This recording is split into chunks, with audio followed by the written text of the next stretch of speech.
Olá, seja muito bem-vindo ao meu canal. Se você ainda não me conhece, meu nome é Gustavo Moura. Que Deus abençoe a sua vida grandemente em Cristo Jesus.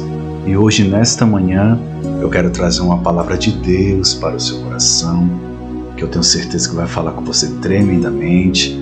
Talvez você esteja lutando nesse exato momento contra algo que sempre se repete, um pecado específico. Você ora, pede perdão, promete que vai mudar, mas sempre ainda acaba caindo no mesmo pecado. O que você precisa fazer? Se isso já aconteceu com você, fique comigo, porque a palavra de hoje eu tenho certeza que vai te ajudar muito. Amém? Hoje eu quero te mostrar de forma bem prática, tá? Eu não vou estender esse vídeo, esse conteúdo, mas eu quero te mostrar dentro da visão bíblica 3 verdades bíblicas que explicam por que você continua essa luta contínua e o que você pode fazer para começar a vencer esse pecado específico, esse pecado costumeiro que você sempre tem caído. Na verdade, você olha a situação, o panorama da sua vida e vê, poxa, isso está me esfriando, isso está me separando de Deus, eu estou sem forças para orar, eu não consigo me desenvolver espiritualmente, não consigo me aproximar de Deus. Quando que eu posso começar a vencer? O que eu preciso fazer de fato para vencer esse pecado específico? Então vamos direto ao primeiro ponto dessas 3 verdades bíblicas. E o primeiro ponto, a primeira verdade que eu quero destacar aqui é que o pecado escondido, ele não pode ser vencido, ok? Então você precisa tomar muito cuidado com isso. Pecado escondido, ele geralmente não é vencido. A palavra de Deus diz em Provérbios capítulo 28, versículo 13, está lá escrito, e a Bíblia é muito clara sobre isso: o que encobre suas transgressões jamais prosperará, mas o que confessa, o que as confessa e deixa, alcançará misericórdia. Então o texto está bem explícito. Como que eu vou alcançar o resultado, a misericórdia, a redenção dessa situação que eu estou vivendo? Confessando o meu pecado. Confessar é, diante de Deus, reconhecer que você não está bem, você está praticando esse pecado oculto, como aquela situação do pecado de Acã. E talvez você esteja vivendo isso. Acã vai, esconde lá as coisas que não eram para esconder, os despojos de Jericó. O povo, sem saber, vai para Ai e o povo é derrotado, tá? O que eu quero dizer para você? Muitas das vezes o pecado escondido ele é tão perigoso que até os pequenos problemas que você olha, nossa, isso aqui é fácil de se resolver, eles se tornam um monstro na sua vida, se tornam gigantescos, difíceis de serem vencidos. Por quê? Porque está ligado a essa situação interior que você está vivendo, esse pecado oculto. Você está carregando isso há dias, meses ou talvez anos. Então você está escondendo essa situação de tudo e de todos, e a Deus você não esconde, porque os olhos do Senhor são como chamas de fogo, tudo Ele vê. Então o que você precisa fazer? Confessar o seu pecado. E quanto você não confessar, você vai viver essa doença espiritual, né? Davi fala que os ossos dele estavam sequíssimos, estavam ali, ele estava gemendo, né? Enquanto ele não confessava os pecados dele. Então, apontando para uma doença espiritual. E é o que está acontecendo de repente com você. Você está aí agonizando espiritualmente, né? Você está se arrastando na sua vida espiritual devido a esse pecado escondido, devido a esse pecado oculto que você talvez nem suporta mais carregar. O que você precisa fazer? Seja sincero, né? Muita gente pede perdão, mas não confessa de verdade, ok? Pedir perdão, palavras, não convence ao Senhor. As palavras são convencidas pela ação contínua que você está demonstrando que quer mudança. Então, você precisa de fato ser radical. E radical é o que Josué fez. Ali no sentido, Deus mostra para ele o pecado de Acã, né? Porque não há nada em oculto que não seja revelado, tudo o Espírito Santo traz à luz e você precisa pedir a Ele para mostrar. E talvez você já sabe onde você está cometendo esse pecado oculto, essa mágoa oculta que você guarda, Ele trazer à luz e você ser radical e banir isso da sua vida.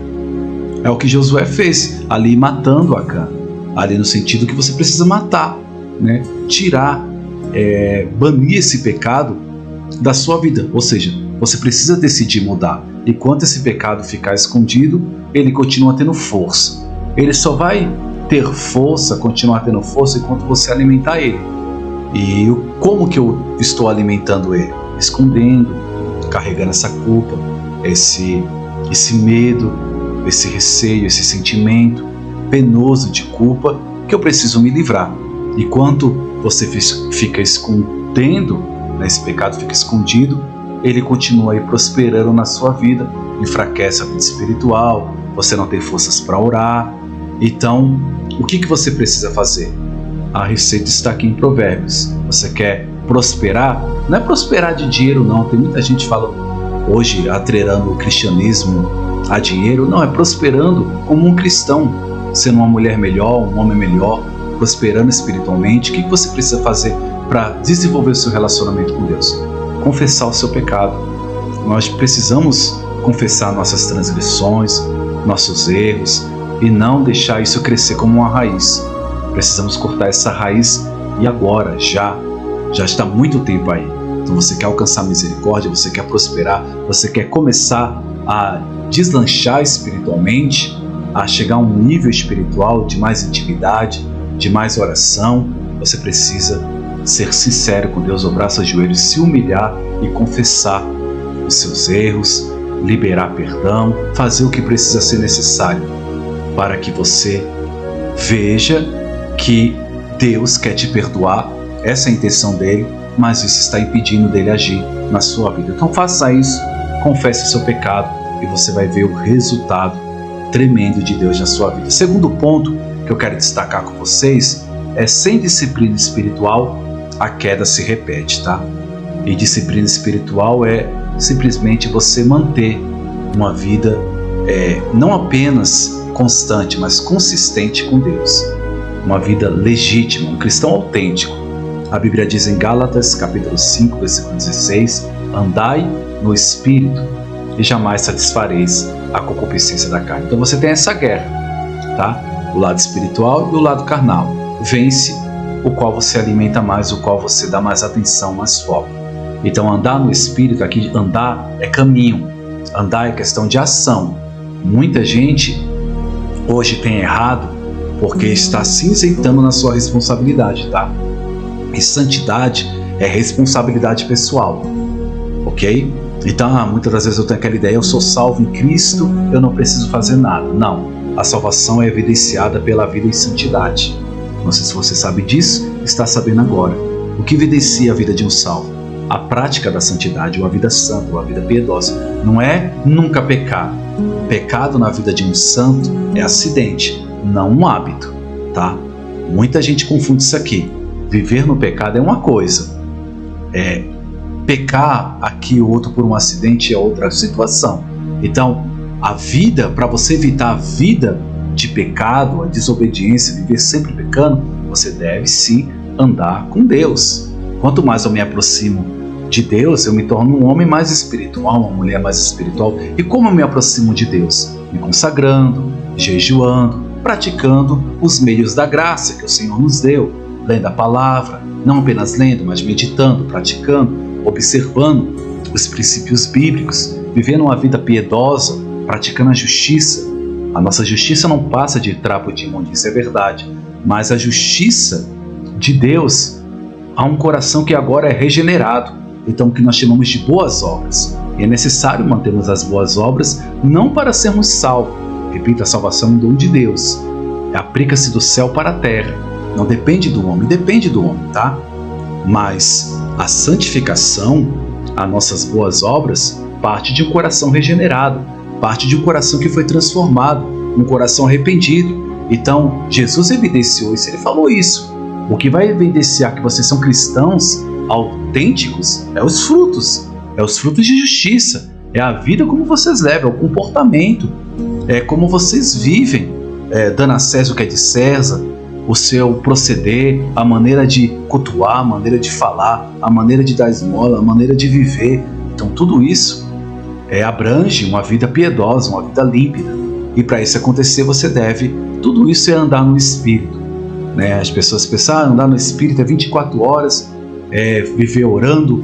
Não, andar no Espírito é você ser de fato uma pessoa de Deus, ser de fato uma pessoa legítima no seu cristianismo, ser de fato uma pessoa arrependida, uma pessoa mudada, uma pessoa que pratica o que é certo, os princípios bíblicos.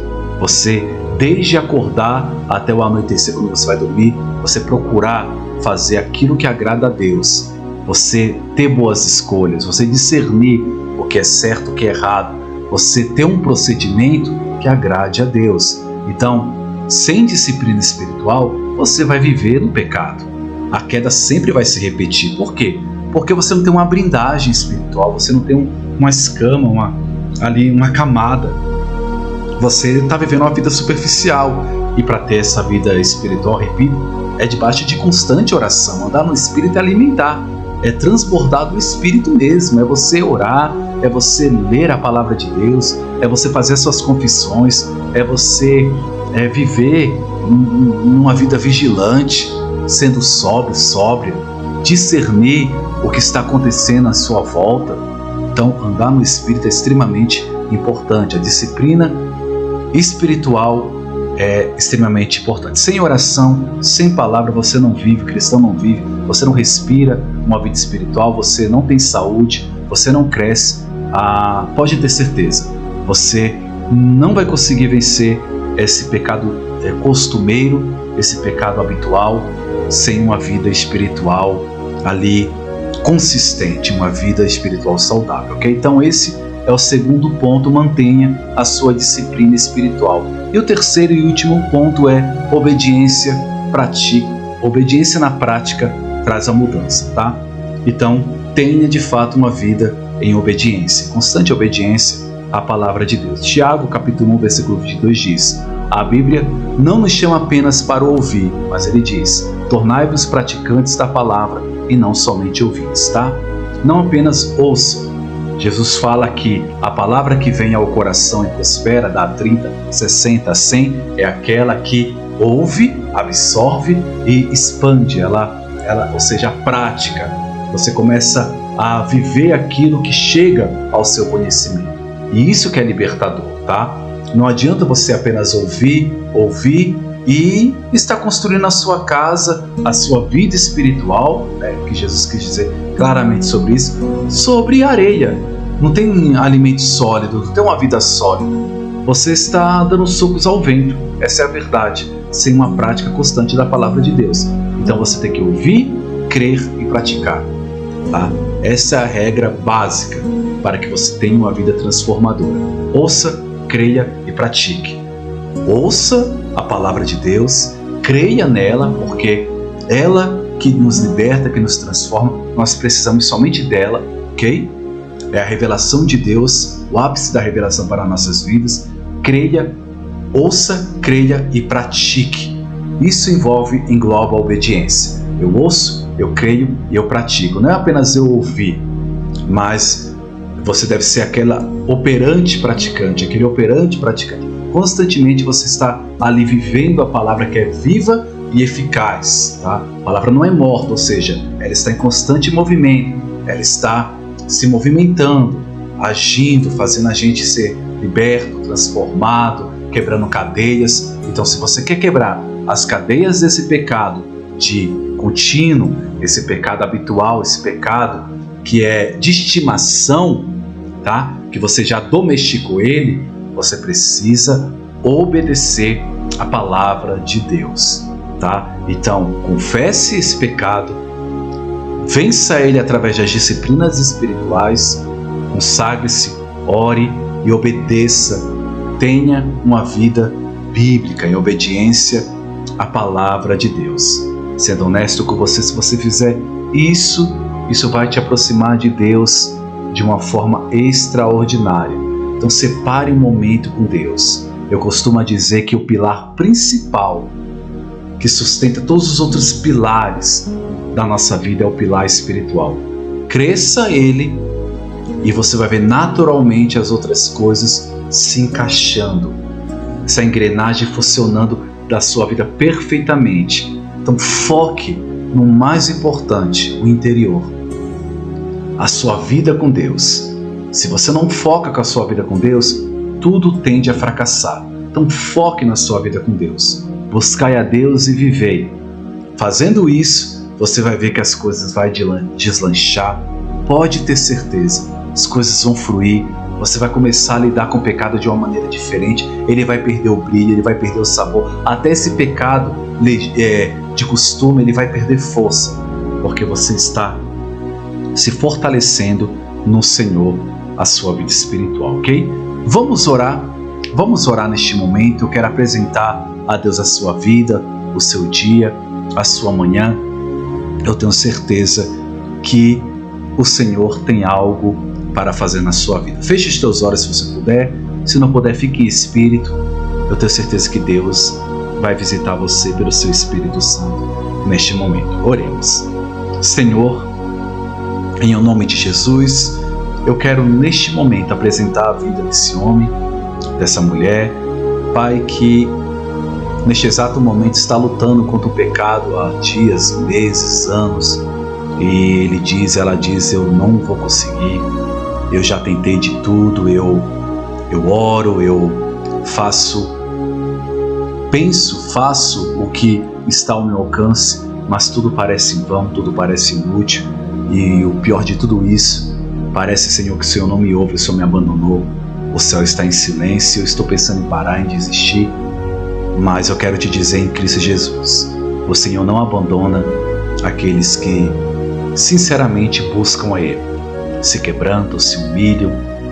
Então, Pai, que essa pessoa agora, arrependida do seu pecado, talvez ela diga, mas eu já me arrependi ontem, antes de ontem, mas hoje ela está se arrependendo desse pecado novamente, prometendo, Senhor, que vai mudar, que vai lutar, que vai resistir firme a esse pecado, confessando ele, Senhor.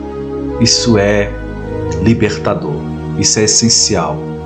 Talvez ela nunca tinha parado para pensar dessa maneira, ou ele, que devemos, Pai, antes de tudo, confessar a Ti os nossos pecados, confessar que erramos, que faltamos com aquela pessoa específica, com alguém, falamos o que não devia, magoamos, machucamos, deixamos pendências para trás e precisamos sim resolver para que não haja brechas, legalidades espiritual.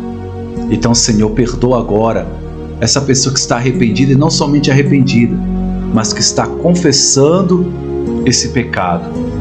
Não apenas confessando esse pecado, mas está agora, Senhor, decidida a praticar os meios da graça, a disciplina espiritual, orando, se consagrando, se posicionando, vigiando, sendo radical contra esse pecado, tirando tudo aquilo que está ao alcance desse pecado, os gatilhos que envolve ela, que envolve esse pecado, que envolve ele nesse pecado, ela nesse pecado, que faz ela pecar com facilidade, ele também. Ele está se comprometendo com o Senhor, ela também, em tirar, sendo radical, tirar esses gatilhos, tirar tudo aquilo que esses recursos que até mesmo meios digitais que levam esse homem, essa mulher ao pecado, seja o que for, Senhor, eles estão se comprometendo e serem radicais contra esse tipo de pecado de estimação doméstico, esse pecado que tem há muito tempo destruído a imagem de filho, de filha corrompido, e eles não querem mais isso, Senhor. E em nome de Jesus, liberta-os agora. O teu sangue tem poder. O teu sangue brinda esse homem, essa mulher. e por fim eles querem praticar e obedecer a tua palavra. E eu acredito que há um caminho de restauração para o arrependido, para aqueles que reconhecem os erros, para aqueles que querem mudança. E meu irmão, minha irmã, a restauração chega a você agora. Receba pela fé essa restauração, receba agora essa transformação, sinta aí pela fé, sem emocionalismo, mas pela fé e convicção, sinta Deus te restaurar de verdade, sinta Deus te levantar, revigorar suas forças, te dar energia espiritual, vigor espiritual, te fortalecer para que você vença essa jornada da vida cristã. Pai, eu entrego a todos nas tuas mãos esse dia, o trabalho dos teus filhos, a casa, a família, todos aqueles pedidos de oração, abençoe a todos. É o que eu te peço nesta manhã e te agradeço. Em nome de Jesus. Amém, amém e amém. Deus abençoe a todos, fique na paz e um dia abençoado a todos vocês. Em nome de Jesus.